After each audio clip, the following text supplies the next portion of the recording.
As the music plays, just close your eyes, relax, rest in the presence, and hold space.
Ganganapataye Namo Namaha.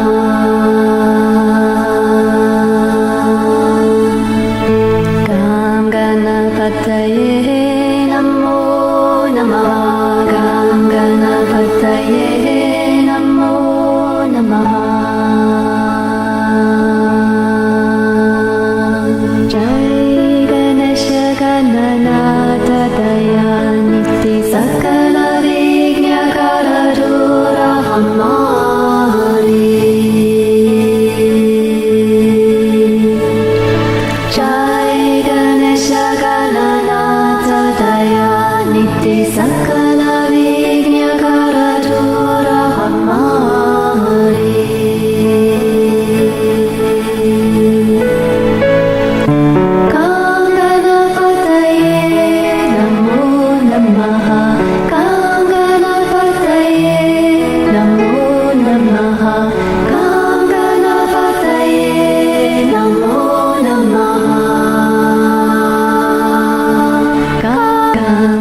Ganganapataye Namo Namaha.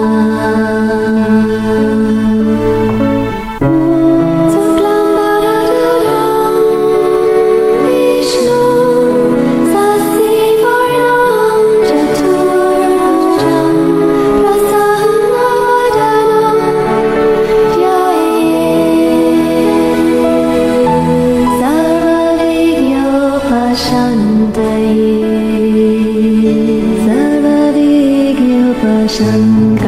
Ganganapataye Namo Namaha. Ganganapataye Namo Namaha. Ganganapataye Namo Namaha.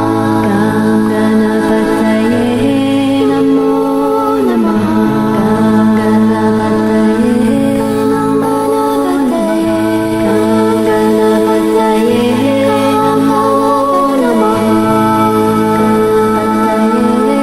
Namo Namaha.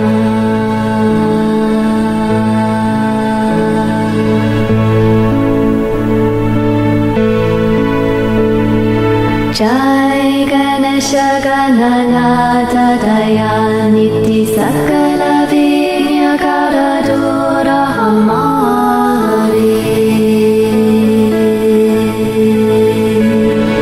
Jai Ganesha Gananata Dayaniti Sakala Vigna Karadura Hamari.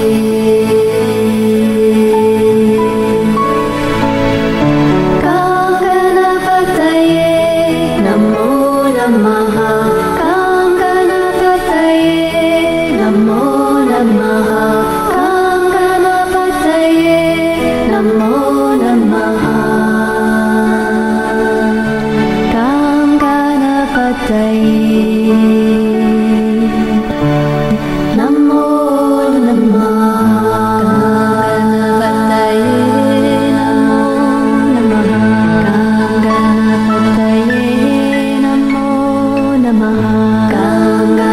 Ganganapataye Namo Namaha.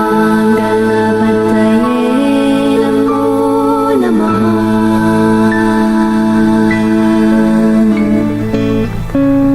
Om Ekadadaya Vidmahi Vakratundaya Dhimahi Tanno Danti Prachodayat.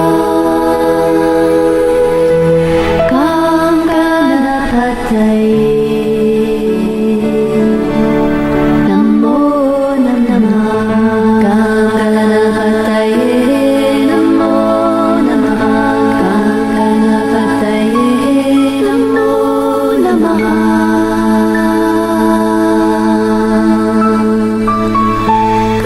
Ganganapataye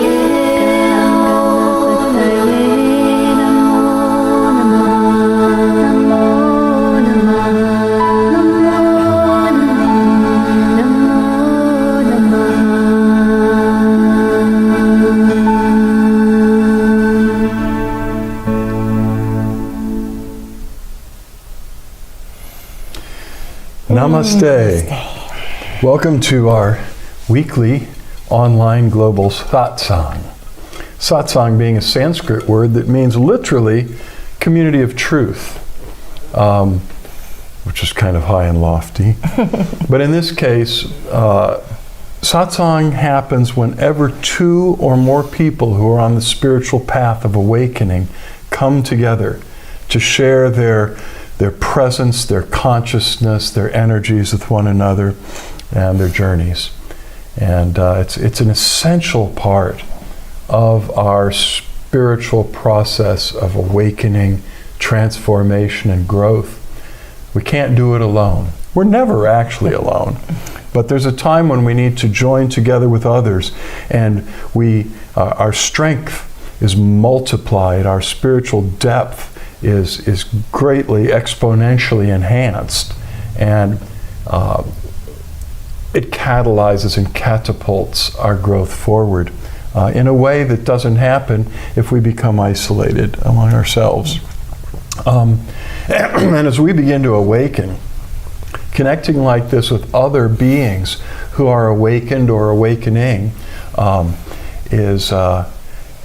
we discover that we have more in common with people that are of a different belief system than people in our own maybe religious or spiritual communities that haven't quite actually begun to significantly awaken yet. So there are many beautiful spiritual communions happening over the years between Buddhists, Zen and Tibetan Buddhists, and enlightened Catholic monks and nuns. Two very different. But once you begin to awaken, those Buddhist masters and those enlightened Christian mystics can talk about the void, they can talk about resurrection, they can talk about things that don't belong to the other's tradition and completely understand each other. And I've seen these dialogues where the students of the Buddhist master and the students of the Christian mystical master are scratching their heads going, how can these two even have this conversation? But that's kind of the way it works. So welcome. People join these webcasts from all over the world, from different continents and countries. And so if you're from another continent or a country than the one we happen to be planted on right now, welcome. We're glad you're here. This is one of the ways that we network around the world. Also, we have many, many more people that tune into and watch and participate in these satsangs between tonight and next Monday. It's most of the people actually have different schedules and time zones and will actually participate because the energy is the same. I think being here live is important, but or it wouldn't be happening. but you know, someone who plays the video recording of this 10 years from now would feel the same presence and the same energy that we're enjoying tonight. Incidentally, we're sending throughout the webcast the Flowering Heart Blessing, which is a form of divine transmission directly from Source that catalyzes, that initiates awakening in the receiver. It melts blocks to awakening. It speeds up the process and makes it smoother. It's a gift from the divine specifically for that purpose. And there's so many beautiful forms of blessing that are being shared by awakened and enlightened beings today all over the world.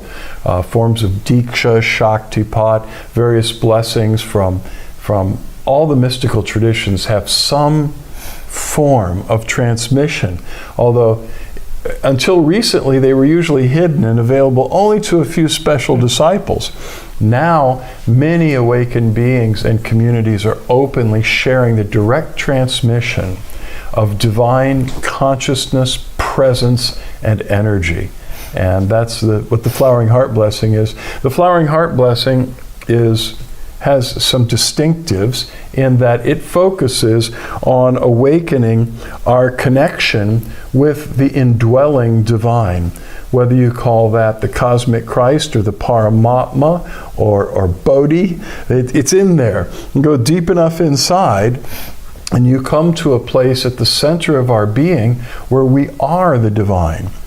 And that's part of awakening, is to not just know that and believe it, but to realize it, to experience yourself as the universal consciousness, the one being of the entire universe, who is experiencing itself as you, experiencing itself as me. But when we awaken, we don't feel separate anymore. We look into each other's eyes, and you see yourself looking back at you through my eyes. I see myself looking back at me through your eyes.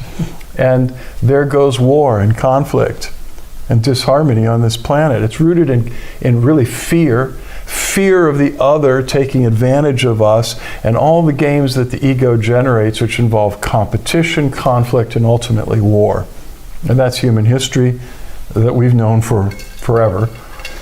It needs to shift swiftly from competition, conflict, and war to cooperation, harmony, and peace. And that's exactly what happens when we awaken.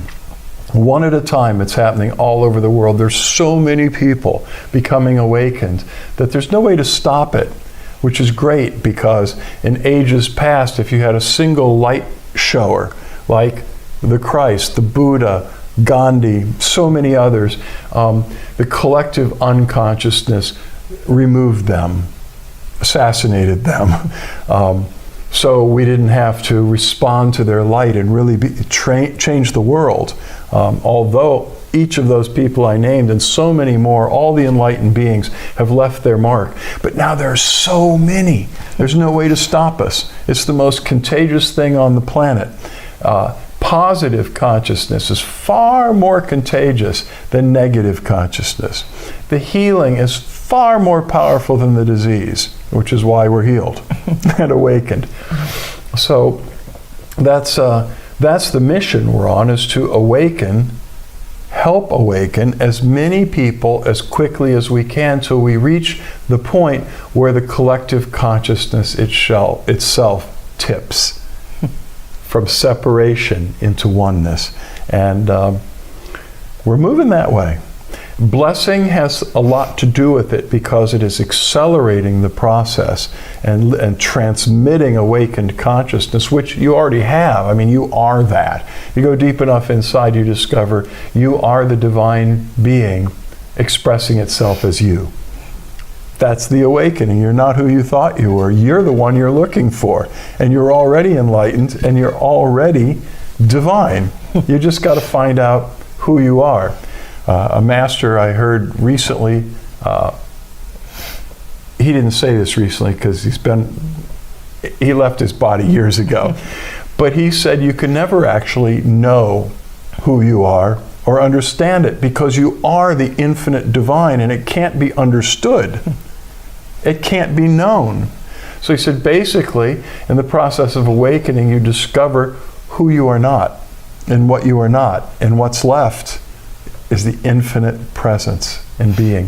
The Flowering Heart blessing is such a transmission directly from the divine.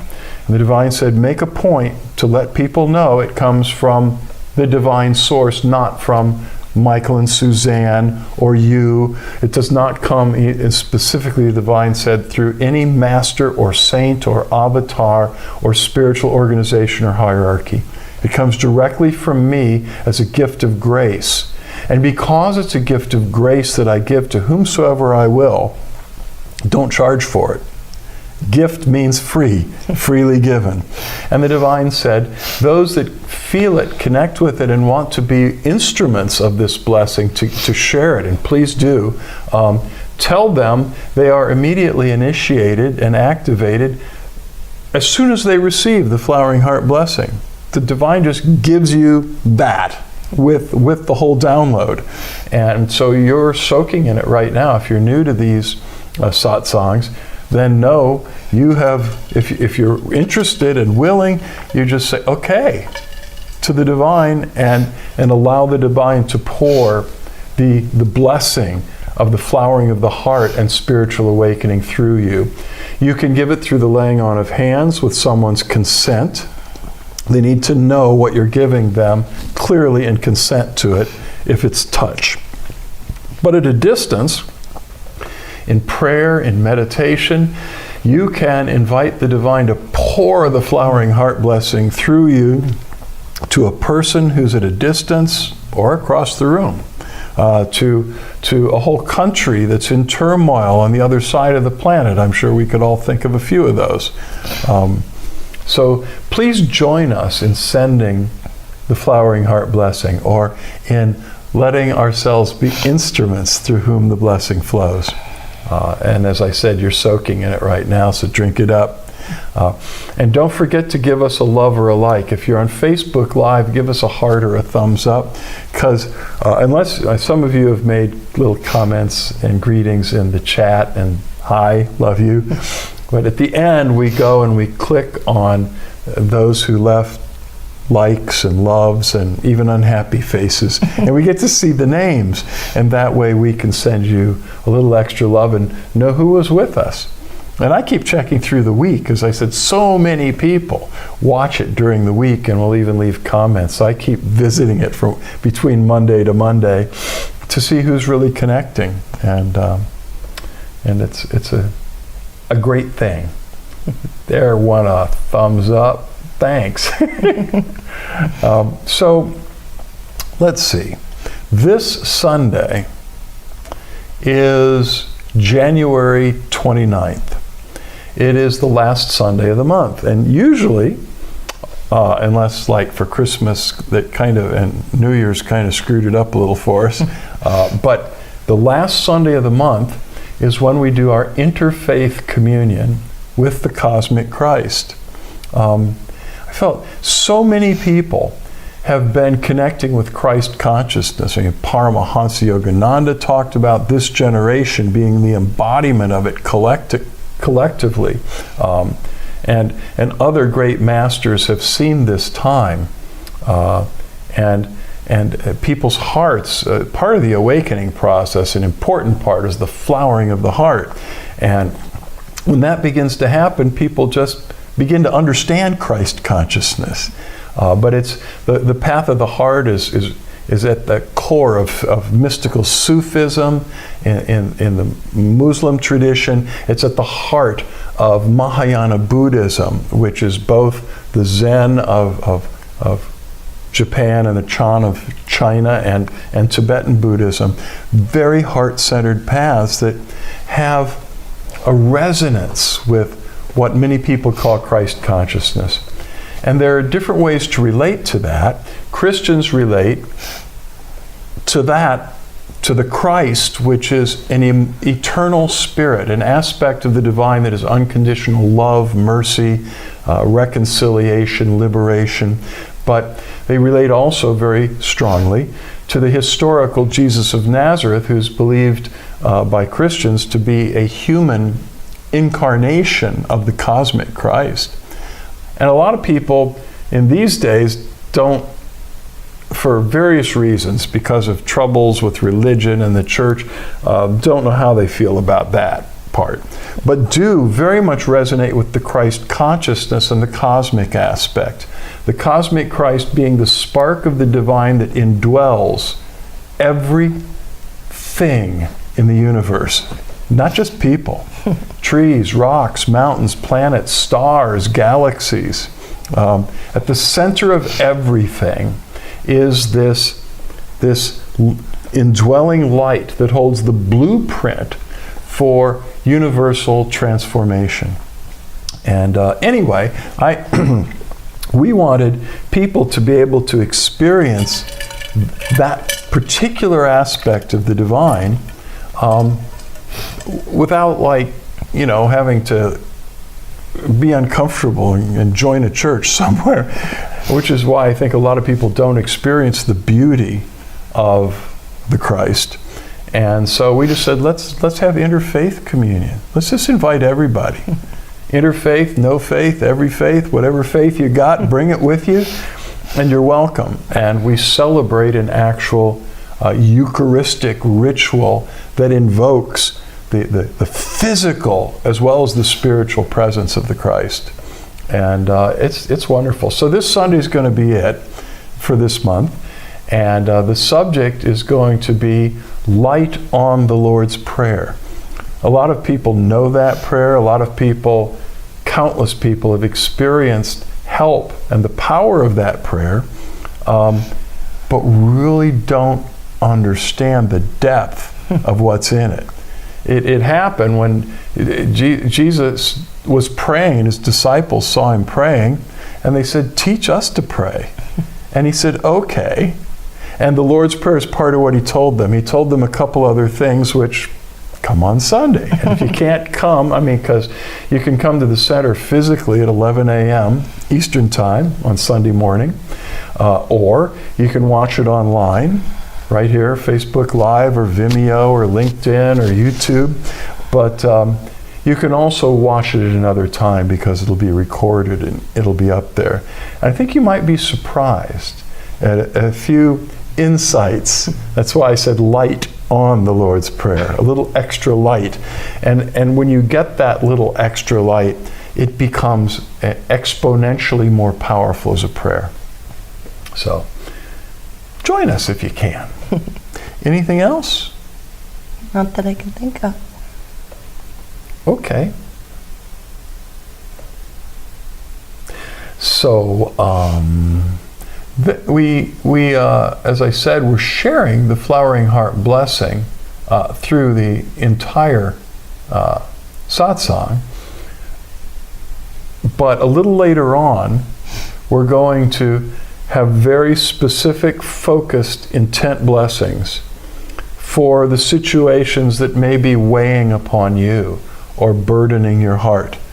And the divine cares and we care, and that's going to be very focused and very powerful. And we'll conclude with the open eye light meditation, which we'll explain when we get there. In the meantime, we open it to questions and answers, hopefully, about the spiritual journey. Anything you might like more clarity about, could be your meditation practice, about awakening, about divine union and God realization. It could be about life after death, life before death, life before life. Anyway, anything that you're contemplating and seeking clarity about in your journey, if you post the question, no matter how difficult, we just kind of hold it to the presence, and the divine pours out inspiration, understanding, and insight that benefits all of us. So that's kind of your part to play. Although, if you have an insight or you've had a breakthrough, please feel free to share it. It doesn't just have to be a question. It can be your own input, and we treasure that. So, let the questions roll. We can wait a few minutes for that. Often, we've noticed the group can be quite timid about asking questions, but it's good for you, it's good for all of us. That's part of what satsang is about, is us sharing our journeys together and by being together, getting clarity and insight and strengthening from others in the satsang. So, in the meantime, I came prepared, not with a question. But some weeks I've been sharing quotes from a website called inspiringquotes.com, of all things. And some of them are really great. I'm on there. I get their newsletter every day. And some of the quotes have been great, and I've shared some of them with you. This one I found inspirational to give us sort of maybe a new perspective on living together on planet Earth. And it's entitled 15 Astronauts Share Their Perspective on Planet Earth. And it's very interesting. Very few people have seen Earth from space. Fewer, in fact, than 600 people from a planet that's home to some 7.6 billion people. And of that elite group of astronauts, all would agree that beholding the planet from space is one of the greatest spectacles of their lives, if not the greatest. It's a rare and awe-inspiring perspective of our world. And for many astronauts, the sight was enough to change how they saw our planet and all that lives upon it. Quote, "We came all this way to explore the moon," NASA astronaut Bill Anders once said. "And the most important thing is that we discovered the Earth." He said, "We came all this way to explore the moon, and what we discovered was the Earth." Fascinating. That's what, and I shared a couple weeks ago or last week, the reaction of William Shatner, Captain Kirk from Star Trek, when he recently went into space. And he was, at that point, the oldest man to ever go. I think he was like 81 or something, in his 80s. And he was expecting to be just awe-inspired with the majesty of space and like Star Trek, exploring new worlds and going boldly where humans have never gone before and all of that Trekkiedom from the Star Trek world. And when he actually got out in space, it was totally different than he expected. He said it was vast and dark and empty. And he felt like it was just vast. He said it was like vast death, and he just began to grieve and weep uncontrollably. And he looked back at the Earth and he went, "Oh my gosh, here we've been pushing to explore there, and that planet is where it's at. That's where it's happening." And a lot of astronauts have spoken out after he went public with that, saying he nailed it. So anyway, the sentiment has been echoed by many people who have gone into space and seen from afar off what Carl Sagan called our, quote, pale blue dot, the only home we've ever known, unquote. The following quotes from astronauts and cosmonauts are a beautiful and sometimes sobering meditation on our only home, the amazing planet Earth. So, let us begin. 15 quotes. "Orbiting Earth in the spaceship, I saw how beautiful our planet is. People, let us preserve and increase this beauty, not destroy it." And that was Yuri Gagarin, the first human to go into space, the Soviet cosmonaut. Next quote. "The Earth was small, light blue, and so touchingly alone. Our home that must be defended like a holy relic. The Earth was absolutely round. I believe I never knew what the word round meant until I saw Earth from space." Alexei Leonov, Russian cosmonaut and the first person to conduct a spacewalk. Next, "I realized up there that our planet is not infinite, it's fragile. That may not be obvious to a lot of folks, and it's tough that people are fighting each other here on Earth instead of trying to get together and live on this planet. We look pretty vulnerable in the darkness of space."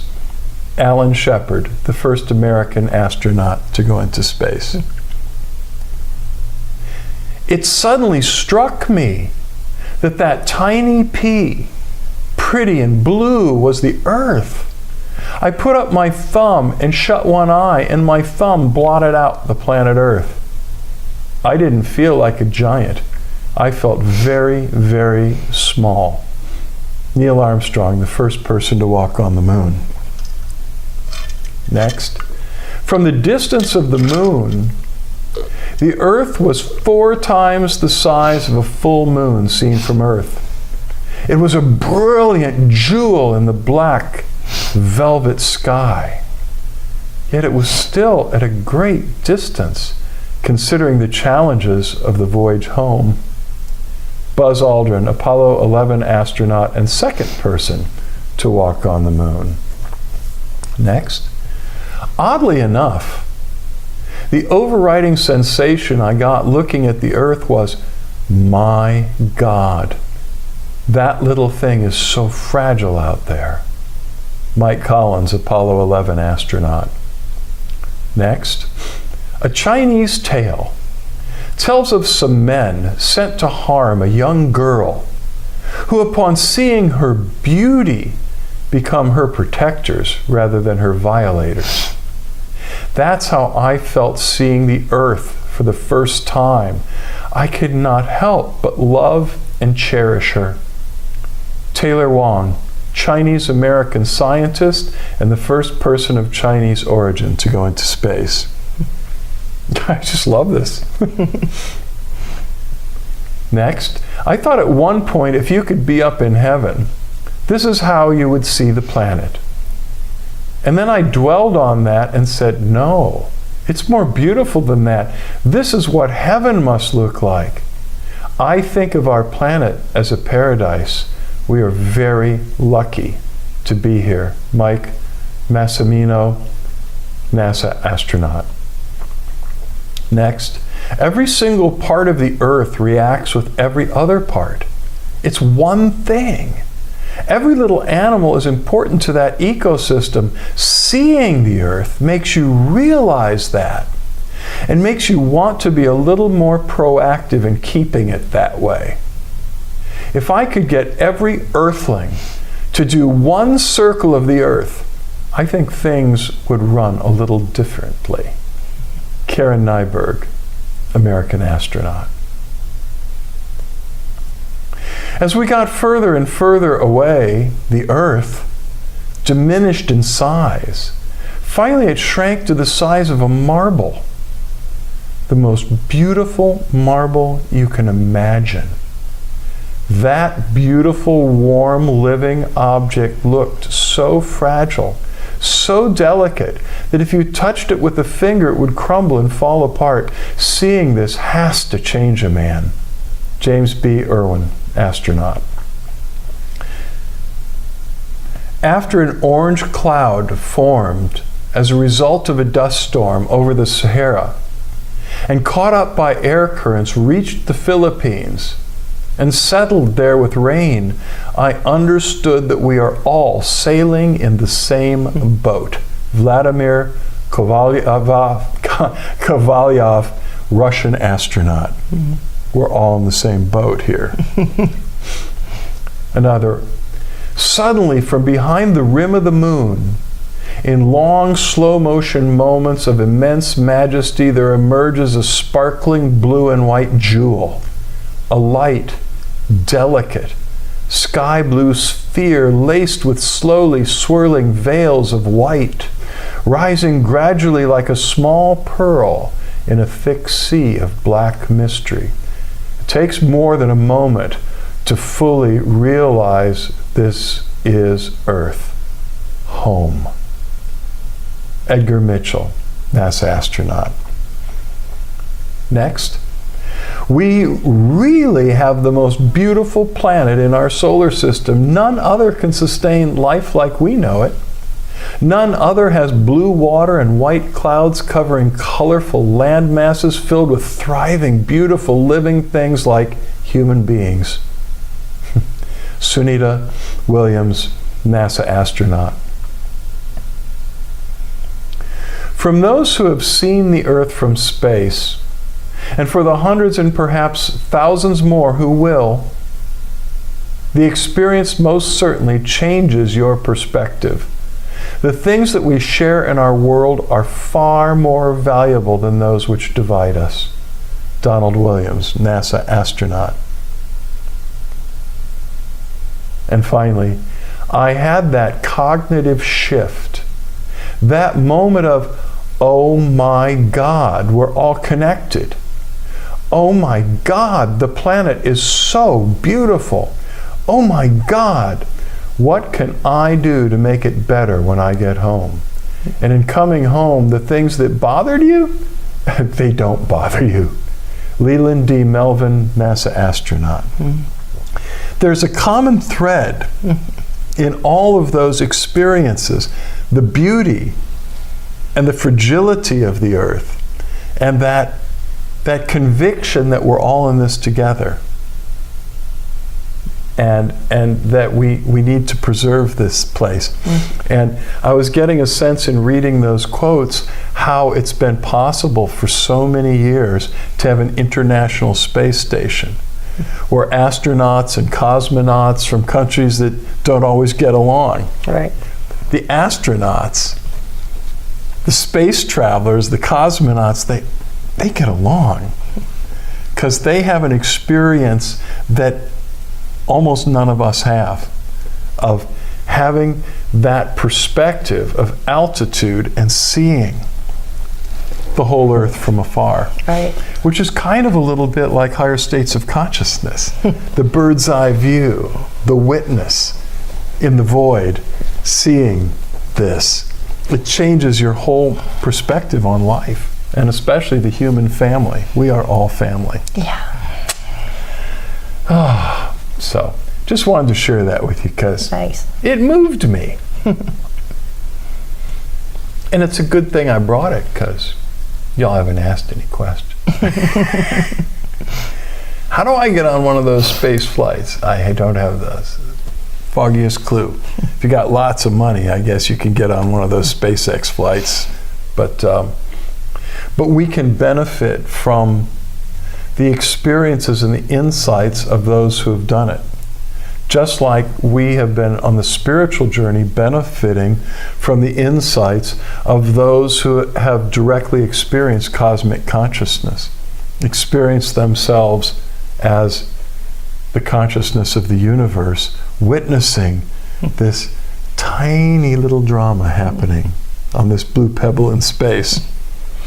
I had a pretty big breakthrough. Michael was out of town traveling, and I was watching, it's probably 15 years ago, I was watching a Carl Sagan rerun of Cosmos, and he was talking about the Hubble telescope, and it was going out and they were getting all this data, and they said, do you have any requests where you want us to point it? And he said, yeah, I want you to turn it around and pointed at Earth. And they said, but we're on Earth, we want to see what's out there. And he said, but I think it's really important that we get a perspective of what we look like from space.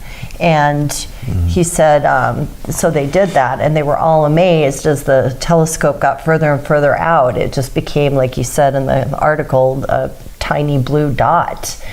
And that really struck me because I thought, so many people are running around coming from their egos and their minds, and they think that they're so big, but we're just a little tiny piece of sand on this tiny blue dot in the middle of space. And it gave me this different perspective. I mean, one little grain of sand can be really significant, but if we think that we're that significant, it's good to do some inner introspection.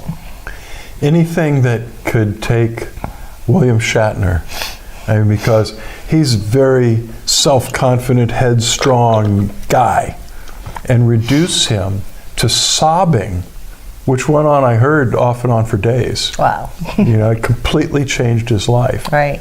And it was just the big guy seeing how really small we are and how vast this is. So take that in. It sort of puts our problems in perspective a little, Yeah.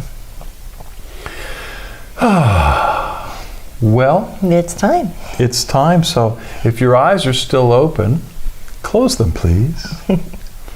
And center in your heart of hearts, your spiritual heart, and invite, welcome the divine presence to embrace you,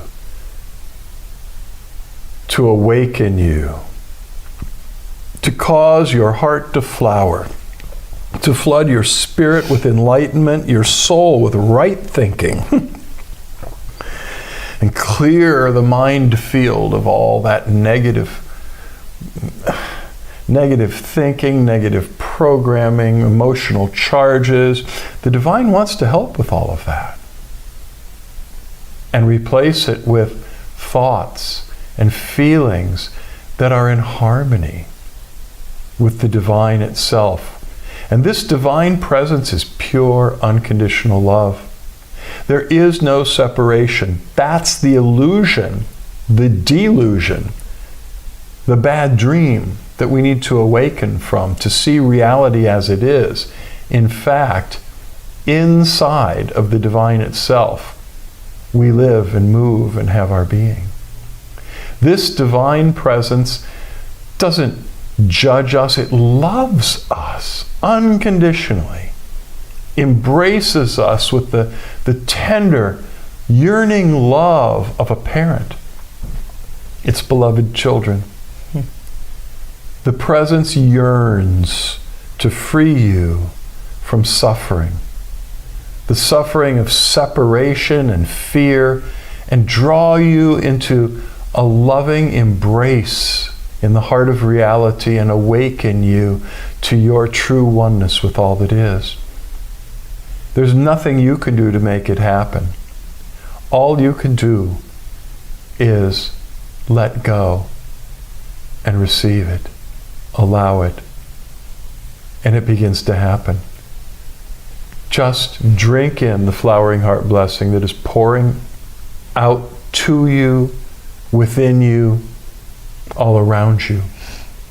Just soak it up, drink it in. Receive the light of your true nature. It yearns to heal your physical body also. If you have pain, if you're struggling with some dis-ease, receive healing. Receive the healing that is pouring out to you from the divine source right now. It yearns to heal your relationships. We all have difficult relationships at times in our lives.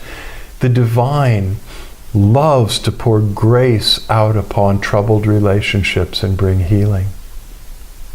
The divine wants to shine through you, spirit, soul, and body, out into the world, into the universe. Just allow it and receive.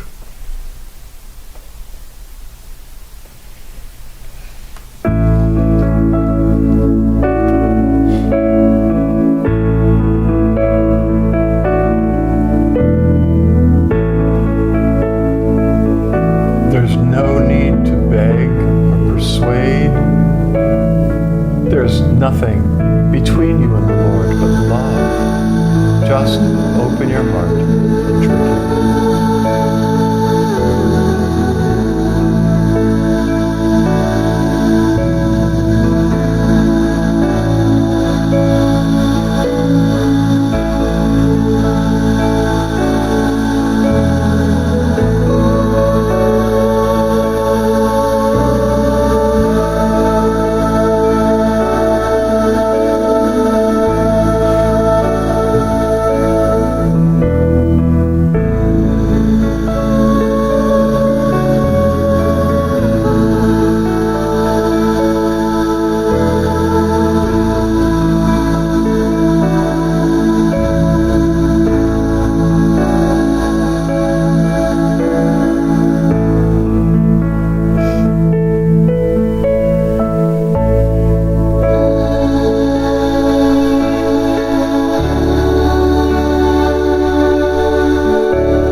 eyes still closed, picture us.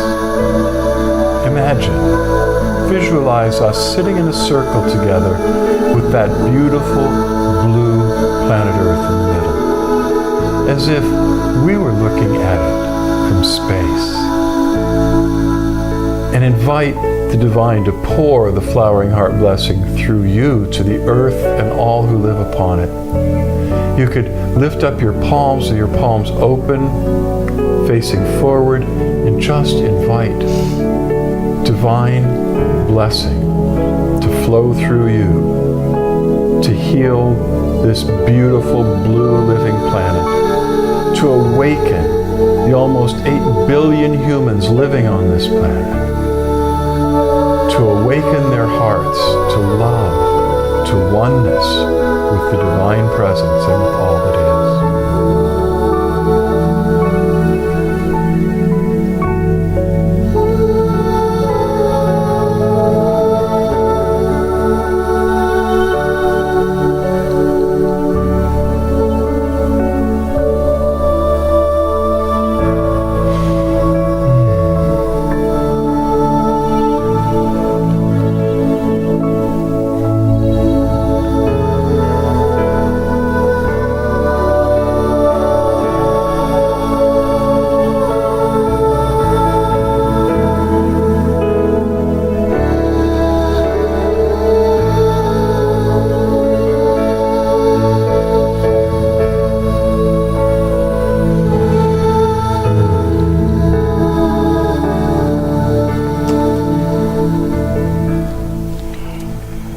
Now you can relax, rest your hands on your thighs somewhere. And when you're ready, you can open your eyes and begin to make direct eye contact with Suzanne and or me. Just keep looking at least one of our eyes as we dive into the light meditation. In this meditation, Suzanne and I are flooded with divine light and love and grace, and it flows through every pore of our being to you, especially through our eyes, which mystics have called the doorways of the soul. All you need to do is just keep looking. You don't need to ask, think, try to do anything at all. Just keep looking. The light will stream out through our eyes, into your spiritual heart, to cause the flames of divine love and the light of awakening and transformation in you to grow exponentially. Just receive.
Close your eyes now. Meditate with us for a few more minutes as the grace we've received settles within us.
Now keep meditating as long as it feels right to you, and or lie down in Shavasana. Find a comfortable place to lie on your back with your eyes closed, your arms loosely at your sides with your palms open and turned upward, and dissolve in gratitude in the presence. We love you very much. Much love, light, and blessings. Until we see you next, know that the divine within us beholds the divine in you, and we bow to you. Namaste.